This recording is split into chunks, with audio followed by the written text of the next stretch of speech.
This one is an original composition. The fact that it has a full standing figure and profile, this man is so interesting. And he's flanked by these sort of conventionalized tulips on vines. Some say that the tulip blossom, which fundamentally is easy to paint, might even represent the Trinity. The first thing we notice is that it has a finish on the movement that's two-tone. Kind of pencil point brush strokes, which also add energy. And then you have the rhythm of the leaves also creating more energy. But it's a very tranquil picture. And the clock is powered by 3 weights. One weight keeps the clock ticking. The second weight takes care of the small bell. And the third weight takes care of the larger bell.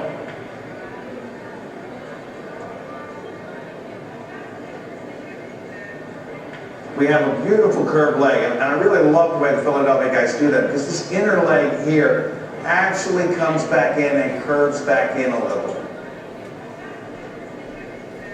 It has very fine knots so that you can see the pattern very clearly.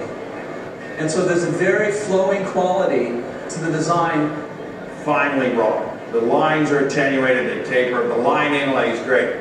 It's glossy, it's carved, it's tall, it has orange, which is so rare.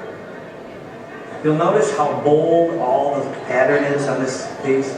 And also notice that it's got a little bit of foxing, which is the staining. This little yellow and brown marks that are up in here.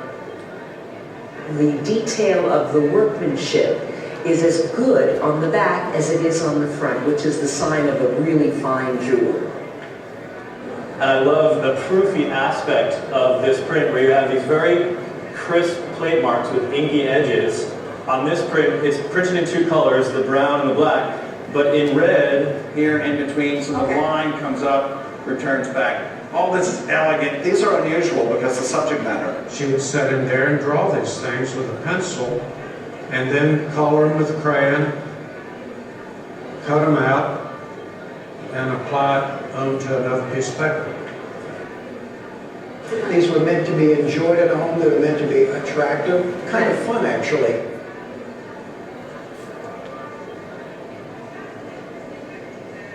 I like things that are unusual and have character, and I thought these 3 pieces had a lot of character and they're very unusual. This ring has a ship under what I think is rock crystal. The slide, I know, used to be worn around the neck with probably a velvet ribbon. And this ring, I loved it because it's as interesting underneath as it is on top.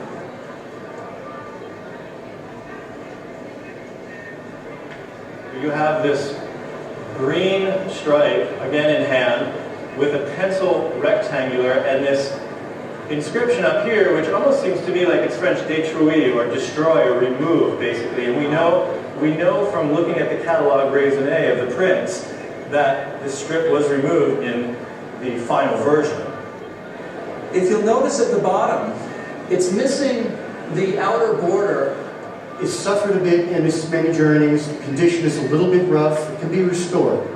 Clearer, crisper, without the unevenness that you see here. There's some slight discoloration.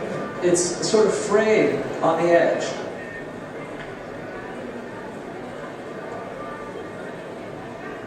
Red was always the most expensive, so although this is perfectly appropriate, red's it. What makes it so special is this wonderful gold thread trim and the black tape lace. The red strap cloth, the glass beads, silk thread. The bag is backed with printed calico, which would have come from England. It's made on very thin wire, and then these are usually either aluminum or an anodized, weather-resistant material, and slipped in and then very delicately soldered. And you can see in here where all of the knots and joints all put in a very balancing kind of format. He always liked the use of primary colors. This back one is a little bit more of an orange. At quarter of the hour, it will strike 3 bells. And then at the hour, it will strike 4 bells. and then the hour bell strikes the number of the hour.